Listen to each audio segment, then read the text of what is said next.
Serie. La supremacía de Cristo. Tema de hoy. La preeminencia de Cristo. Primera parte. Mire lo que dice la palabra de Dios, Colosenses 1 del 15 al 19. Él es la imagen del Dios invisible, el primogénito de toda creación, porque en Él fueron creadas todas las cosas que hay en los cielos y las que hay en la tierra, visibles e invisibles, sean tronos, sean dominios, sean principados, sean potestades, todo fue creado por medio de Él y para Él. Y Él es antes de todas las cosas, y todas las cosas en Él subsisten. Y Él es la cabeza del cuerpo, que es la iglesia, el cual es el principio, el primogénito entre los muertos, para que en todo tenga la preeminencia, por cuanto agradó al Padre que en Él habitase toda plenitud. Vamos a orar, hermanos. Inclinen su rostro, cierren sus ojos. Vamos a orar. Señor, te damos gracias por la bendición de estar en tu casa esta tarde. Te pido, Señor, en esta hora que tú vengas, Padre, a estar aquí, Señor, entre nosotros y que hables a tu iglesia. Yo te pido, mi Dios, en esta tarde, que tú bendigas, Señor, esta tarde, que tú bendigas, Señor, a mis hermanos que están aquí presentes, que tu palabra, Señor, llegue a ellos, Señor, a sus corazones, a sus mentes, Dios, y rinda fruto. Yo te pido, Dios, que me ayudes esta tarde para poder exponer tu palabra, Señor, correctamente. En el nombre de Jesús. Amén. Ocupe su lugar.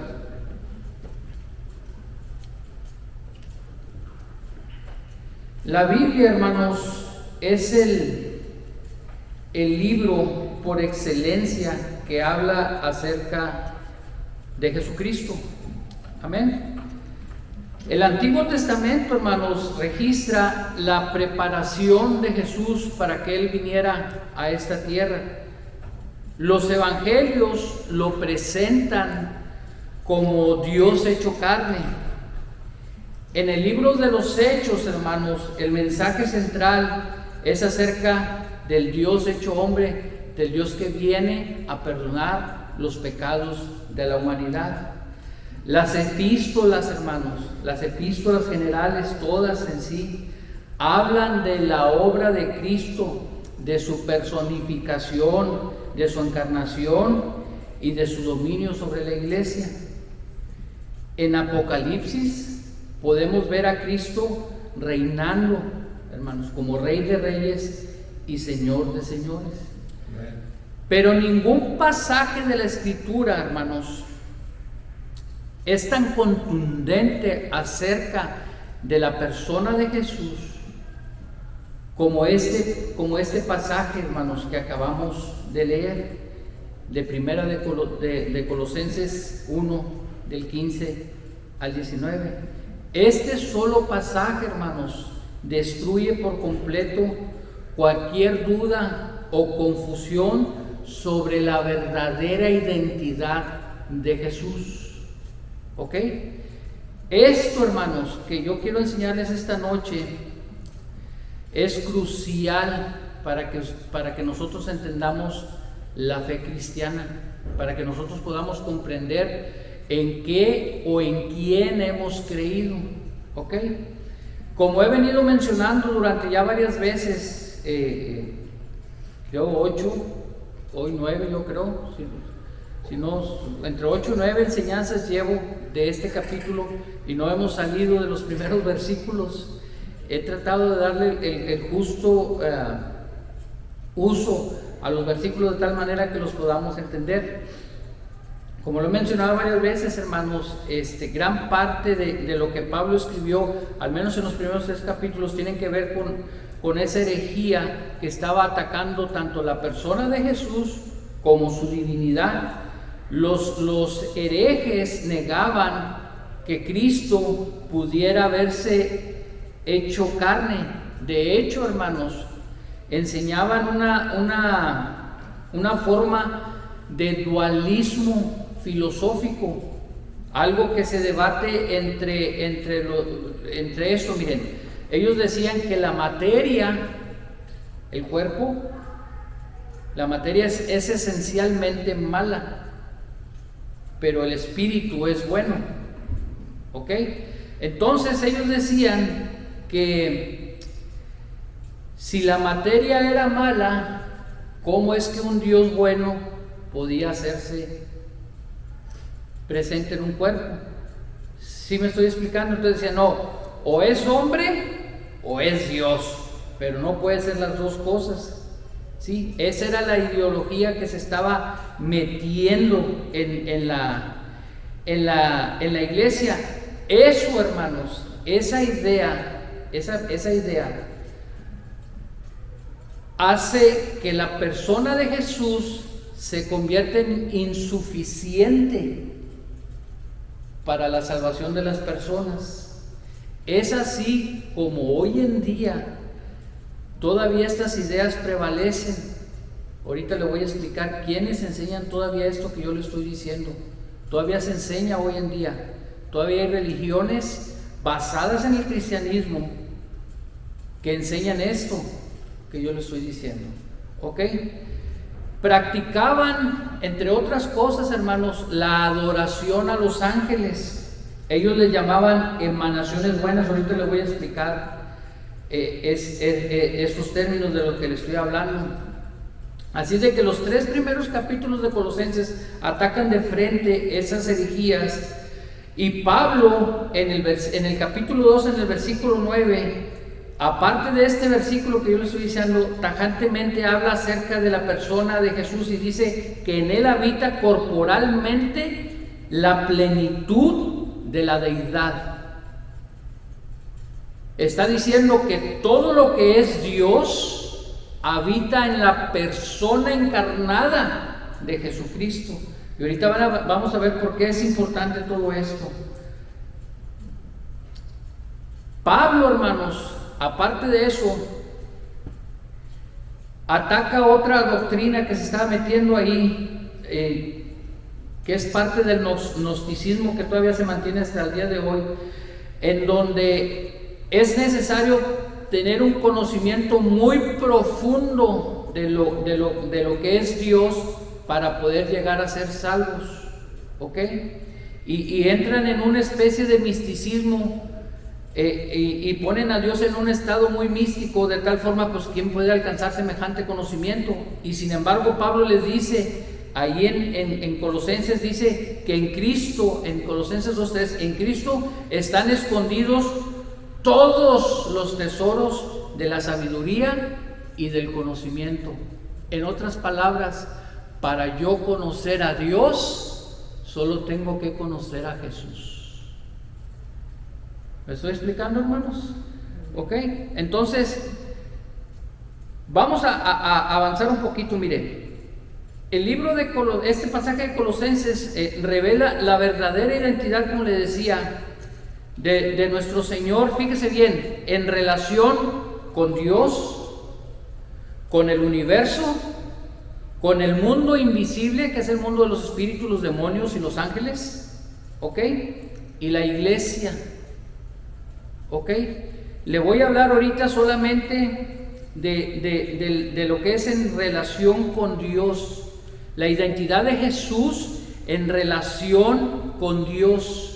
Porque es importante que entendamos esto, porque es importante para tu fe y para mi fe entender esta parte de esa relación que hay entre Jesús y Dios, ¿ok? Dice el versículo 1:15, Él es la imagen del Dios invisible, así dice, ¿verdad? El primogénito de toda creación. Vamos a dejarlo hasta ahí. Mire, uno de los hechos más relevantes que yo creo de la mente humana es que por lo general nosotros no tendemos a pensar más allá de lo que se nos exige. ¿Sí me estoy explicando? Alguna vez he dicho, ya ni te estés quebrando tanto la cabeza, ¿para qué le das tantas vueltas al asunto? ¿Ha dicho cosas así? ¿verdad? Pero yo creo que más de alguna vez le ha tocado que dice, tengo que echarle una pensada porque, ¿verdad que sí? Y se ha visto forzado a echar a andar su mente y decir, Señor, ayúdame, necesito entender esto. Bueno, eso es lo que pasa, hermanos, cuando la iglesia es atacada, cuando tu fe, cuando mi fe es atacada, cuando alguien pone en tela de juicio sobre qué está descansando tu futuro espiritual. ¿Sí? Porque si Jesús no es lo que dijo ser, todos los que estamos aquí y en otras iglesias a lo mejor ahorita, nos estamos haciendo locos. ¿Oyó lo que le dije? Si Jesús no es lo que dijo ser y hacer lo que dijo que iba a hacer, todos aquí estamos, como dijo Pablo, somos dignos de misericordia porque estamos bien perdidos, muertos en delitos y pecados. Así de sencillo, hermanos. Por eso estos temas para mí yo los considero importantes, hermanos. Es importante retomar las doctrinas básicas del cristianismo para que la gente sepa en quién ha creído. Amén. Cuando Pablo escribió Colosenses, hermanos, Pablo no estaba pensando en el vacío, ¿qué les diré? ¿Cómo les...? No, hermanos, Pablo atacó definidamente un problema que se estaba presentando en la iglesia.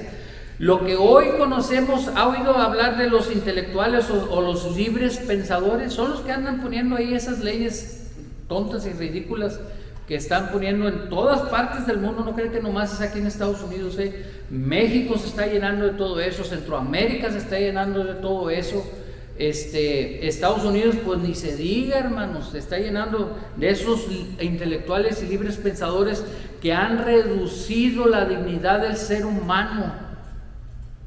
Han reducido la dignidad del ser humano al nivel de una bestia. Usted le puede sonar que estoy exagerando, pero ¿ha visto los que dicen que se creen animales? ¿No los ha visto? Y los tienes que reconocer. Salió una señora diciendo que sus hijos creían que eran gatos y quería demandar al doctor porque el doctor no los estaba atendiendo como niños, pues eran niños. Y pues si los llevaba al veterinario, pues el veterinario, pues ¿cómo los iba a atender? Pues ni que fueran animales. Pero bueno, eso es lo que está prevaleciendo hoy en día. ¿Ve? Y los cimientos de la fe cristiana tratan de ser socavados. Y todo parte a partir de esto, hermanos, que hemos perdido la imagen de lo que Dios es. El hombre, dice la Escritura, que fue creado a la imagen de Dios. Por eso Satanás siempre trata de subajar también la imagen del hombre, porque el hombre le recuerda lo que Dios es.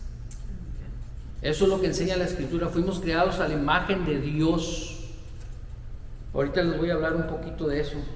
Entonces, esos intelectuales, como muchos hoy en día, hermanos, estaban insatisfechos con la sencillez del cristianismo. ¿Cómo que nomás vas a creer y ya?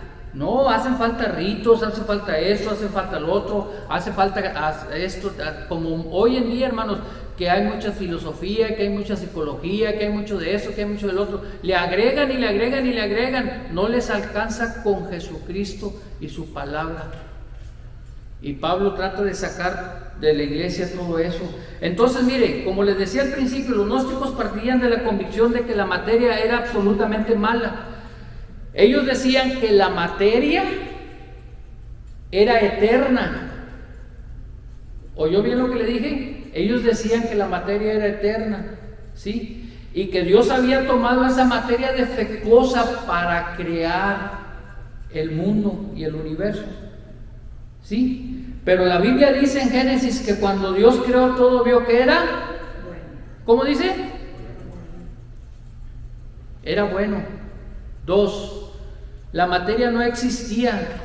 Dios es eterno. Dios llamó a existencia las cosas. Dijo, sea la luz, y fue la luz. No existía, hermanos. Dice el libro de Génesis en el capítulo 1, en el principio creó Dios los cielos y la tierra. Nada de eso existía, hermanos.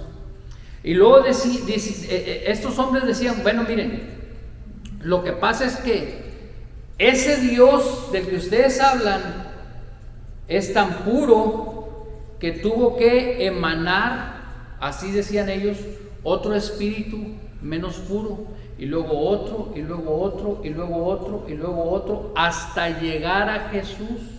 Escuche bien lo que le estoy diciendo. Entonces, ese último, que es ese Jesús del que ustedes hablan, quizás no era tan puro y podía tocar la materia impura. Todo eso, hermanos, todo eso, escuche bien, hablan de un Dios creado. De eso le voy a hablar más adelante. Y Cristo no fue creado, ¿ok? La Biblia enseña que Cristo fue y ha sido siempre coexistente con Dios, ¿ok? Entonces, estos hombres, hermanos, estaban creando mucha confusión en la iglesia. ¿Cómo respondió Pablo? Ok, la primera parte del versículo dice que Él es la imagen, ¿verdad que sí? La imagen del Dios invisible. Ok, la palabra que se tradujo por imagen, hermanos, ahí, yo siempre salgo con esas cosas, pero es importante que usted lo entienda. Es una palabra que se pronuncia eikon, E-I-K-O-N, eikon. Inclusive hay una marca de copiadoras que así se llama eikon, la puede buscar. Y esta palabra, hermanos, significa imagen o semejanza en sus términos, pero tiene dos acepciones.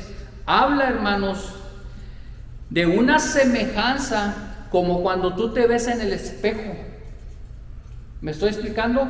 Miras reflejado exactamente lo que tú eres, como tú estás, gordito, flaco, arrugado, como sea que estés, así te ves en el espejo, la imagen exacta, ¿ok? También habla de manifestación en el sentido de que manifiestas en esencia todo aquello que alguien es. ¿Sí me explico? Entonces, esta palabra, hermanos, que usó Pablo, está diciendo que que Cristo es exactamente igual a Dios. Si Él hubiera querido decir que Jesús era similar, no igual, ¿ha comprado medicinas similares? Pues no son iguales, por eso se llaman similares. Parecidas. Son parecidas. Y a veces jalan y otras veces de plano no jalan. ¿Sí o no? Porque no es la misma sustancia, hermanos. No es la misma fórmula. Por eso se llaman similares. Si Pablo hubiera querido decir eso, hubiera usado otra palabra que es homoinoma, así se pronuncia, la cual habla de algo que es similar, parecido, que puede tener ciertas características, pero no todas las características. Y aquí Pablo nos está diciendo que Jesús es el sello mismo de Dios. ¿Por qué es importante esto, hermanos, para usted y para mí? ¿Por qué es importante entender eso? Mire, fíjese bien, dice la Biblia que el hombre, se lo decía al principio, fue creado a la imagen de Dios. ¿Verdad que sí? Y es la misma palabra. Pero, ¿en qué sentido el hombre fue creado a la imagen de Dios? ¿Se ha preguntado eso? A lo mejor puede decir, a lo mejor yo está gordito como yo, ¿verdad?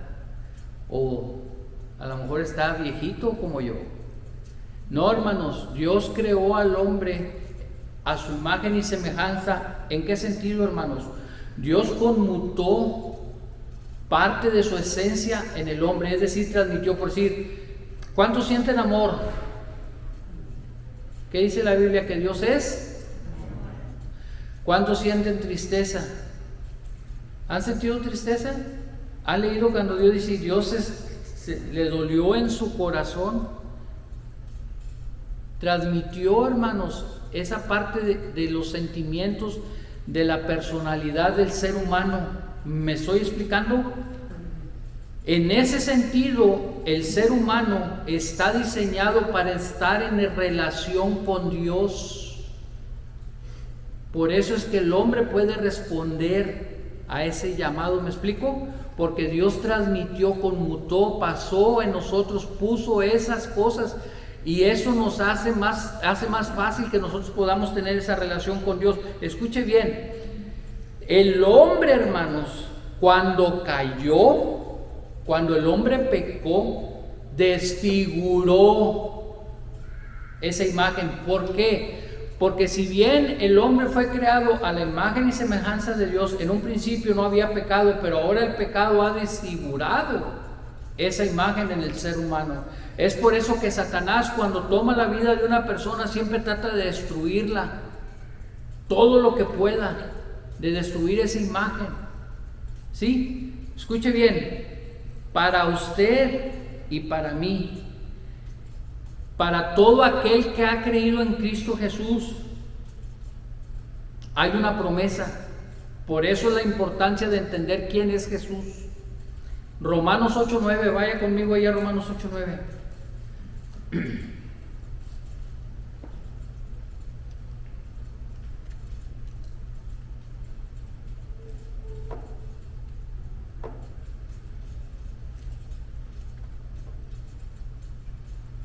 ¿Ya lo tiene? Romanos 8:29, perdón. Romanos 8:29. Mire lo que dice. Pero a los que antes conoció, también los predestinó para que fuesen hechos, ¿cómo? Léalo. Conforme a la imagen de su Hijo. Escuche bien, hermanos. Usted y yo, aunque vivimos en este mundo caído, aunque estamos en este mundo caído, a pesar de eso,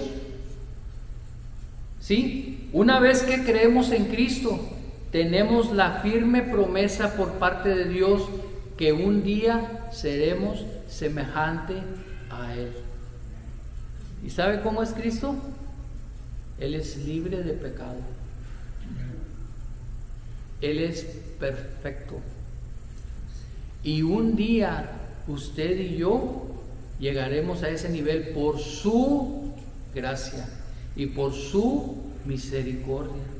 Por eso es importante saber quién es Jesús, en quién he creído y en quién he depositado mi fe, cuál es la esperanza bienaventurada que yo tengo.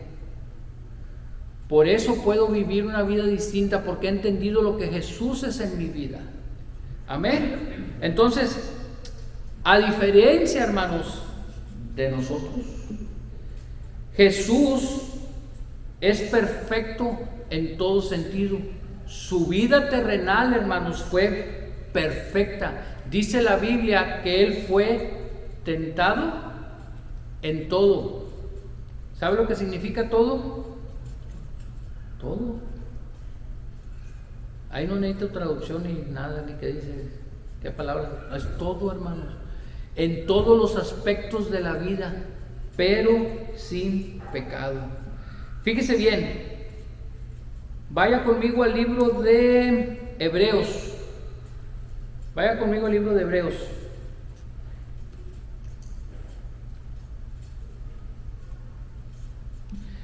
Cristo Jesús, hermanos, no adoptó la imagen de Dios. Él era Dios. Mire lo que dice Hebreos en el capítulo 1, el versículo 3. Se lo voy a leer en la Nueva Traducción Viviente. Fíjese cómo dice esta versión.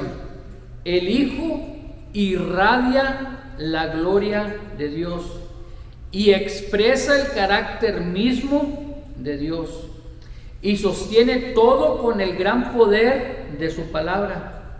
Después de habernos limpiado de nuestros pecados, se sentó en el lugar de honor a la derecha del majestuoso Dios en el cielo. Escuchen, hermanos, de la misma forma, aunque es una comparación un poco imperfecta, de la misma forma que el sol, que los rayos del sol irradian esa luz y transmiten ese calor, exactamente Cristo refleja, irradia lo que Dios es. Exactamente. Si Dios es amor, Jesús es amor. ¿Me estoy explicando? La misericordia de Dios es la misma misericordia. No hay un Dios en el Antiguo Testamento y un Dios en el Nuevo Testamento. Es exactamente el mismo Dios. Más aún, hermanos, este versículo habla que Cristo es la misma imagen. ¿Ha visto una moneda? En los tiempos bíblicos, las monedas tenían la imagen de un emperador. ¿Sí? Este versículo habla del carácter de Dios. Es de lo que está hablando este versículo. Y carácter viene de algo que es de una moneda que es presionada bajo un sello y se transmite la imagen y queda plasmada la imagen, y es exactamente la misma. Está hablando exactamente de lo mismo. Cristo es exactamente lo mismo. Es por eso, hermanos, que Cristo podía decir lo siguiente: el que me ha visto a mí ha visto al Padre. Dios, hermanos, se hizo visible. El Dios invisible se hizo visible en la persona de Jesús. Hace tiempo, hermanos, tuve la oportunidad de ir a una iglesia muy grande. No le voy a decir dónde, pero está por aquí cerquitas. Es una mega iglesia.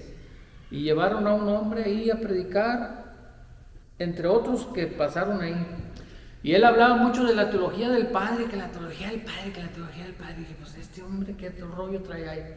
Y él decía que las iglesias estaban de cabeza porque habían dejado de honrar al Padre. ¿Ok? La Biblia dice que nadie puede ir al Padre si no es por Jesús. Cualquier relación que el ser humano quiera tener con Dios tiene que ser a través de Jesús. El que me honra a mí, honra al Padre. El que me ha visto a mí, ha visto al Padre. Yo creo que tenía un poquito errada la teología, porque yo me necesito enfocar en Jesús si quiero honrar a Dios. Porque Él es el camino, la verdad y la vida. Él me va a llevar al Padre. Él me va a llevar al conocimiento del Padre. Él me va a llevar a someterme al Padre. Y honrándolo a Él, voy a honrar a Jesús. Al Padre, perdón. Entonces, ¿cuál es la importancia, hermanos?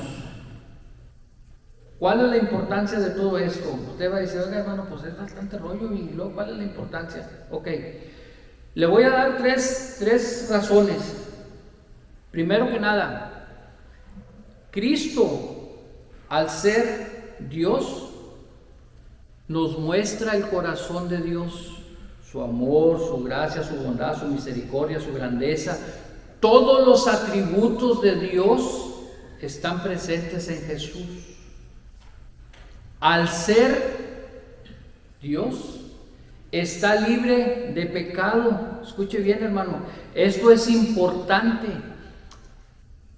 Ya que si Jesús hubiera sido un común como usted o como yo, no hubiera sido digno del sacrificio para pagar por los pecados, no solo los nuestros, sino los de toda la humanidad. Él es, dice la Escritura, la propiciación. ¿Sabe lo que eso significa? La propiciación por nuestros pecados. ¿No?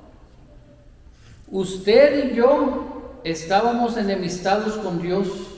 El pecado nos tenía separados y éramos enemigos de Dios. Y dice la Biblia que todo aquel que está sin Cristo, todo aquel que está sin Cristo, le digo para que vaya pensando y piense un poquito en sus familiares, es enemigo de Dios. Y la Biblia es clara. Está bajo condenación. Cristo, hermanos, viene a poner la paz entre Dios el hombre. Él es la propiciación entre Dios y nosotros. Logra hacer esa paz y hacer esa unión. Esa es la importancia de entender que Jesús es Dios hecho carne. No necesitamos de ningún intermediario, hermanos. No necesitamos de ningún ritual, solamente creer.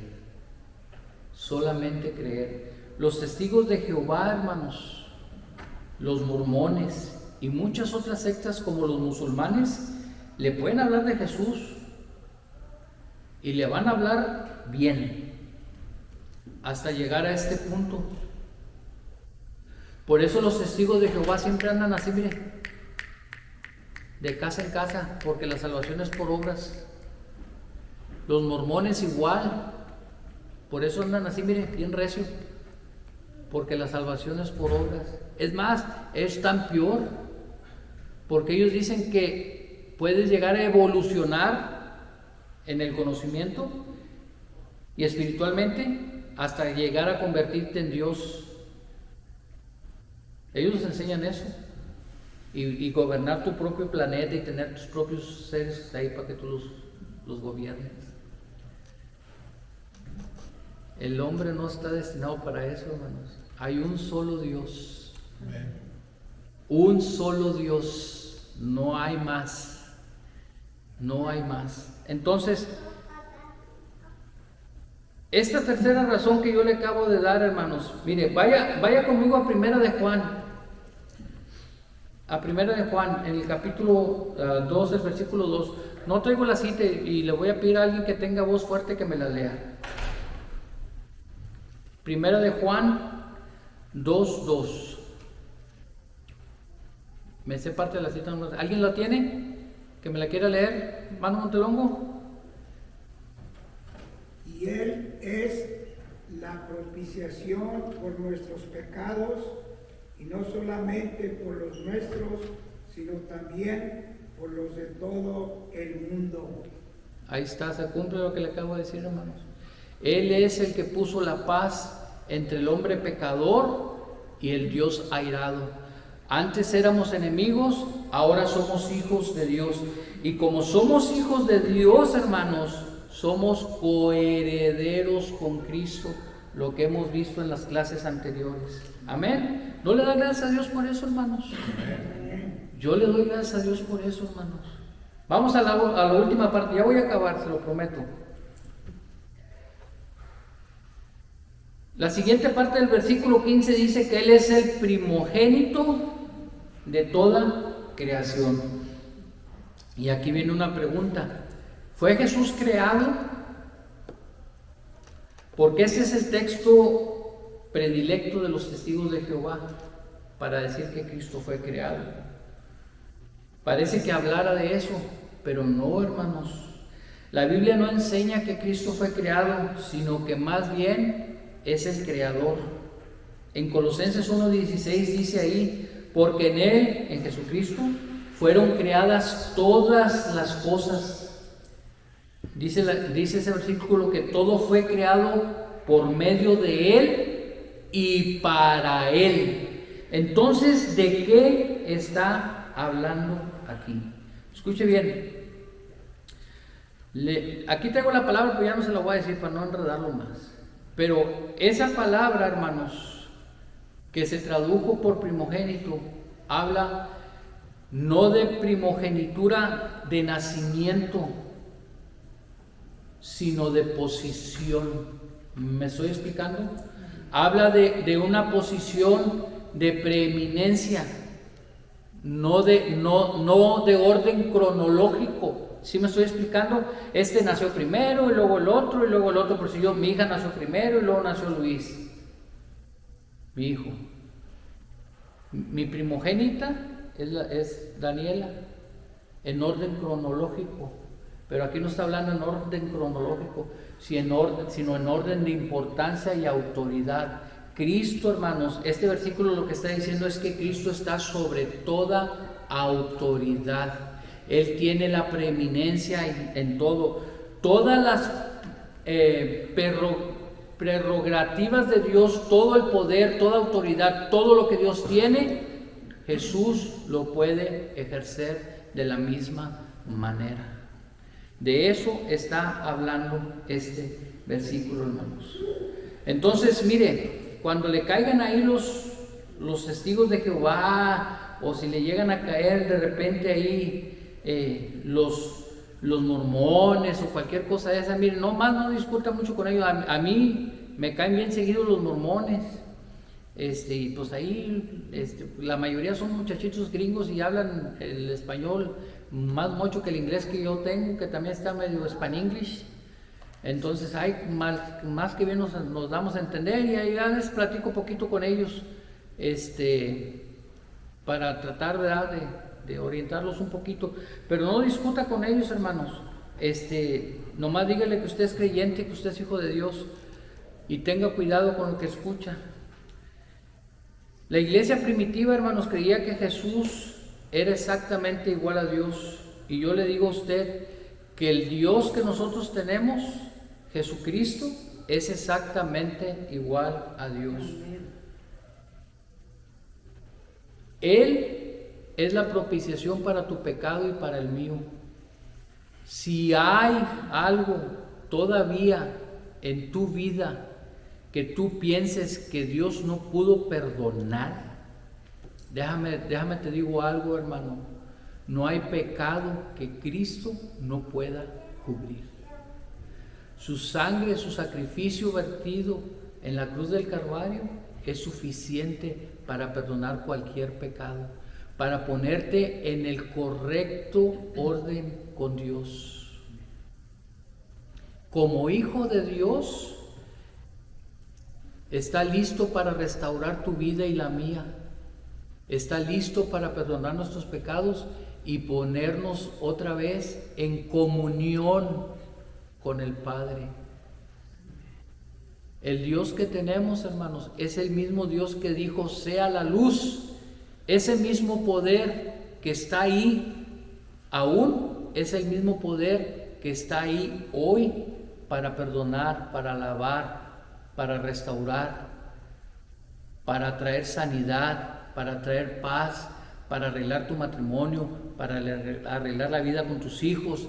Ese mismo poder está ahí, hermanos. Amén. Cristo tiene todo poder y toda autoridad sobre el mundo de los espíritus. También de eso voy a hablar más adelante, hermanos, porque es un tema muy importante que va ligado con lo que vimos hace unos días atrás acerca de cómo Cristo nos rescató del reino de las tinieblas y nos llevó al reino de la luz. Amén. Póngase de pie, hermanos, vamos a orar.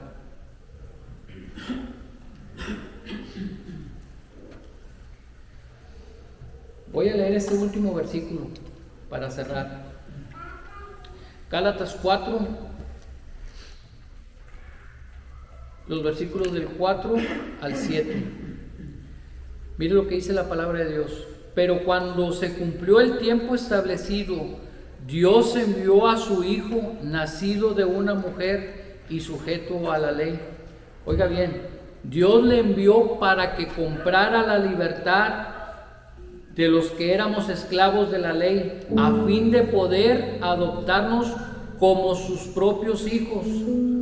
Y debido a que somos sus hijos, Dios nos envió al Espíritu de su Hijo a nuestros corazones, el cual nos impulsa a exclamar: Abba, Padre. Ahora ya no eres un esclavo, sino un hijo de Dios. Y como eres su hijo, Dios te ha hecho su heredero. Vamos a orar, hermanos. Señor, te damos gracias por la bendición de tu palabra. Gracias, Señor, en esta noche porque nos permites, Padre, estar aquí reunidos. Señor, gracias por el sacrificio que hiciste en la cruz del Calvario.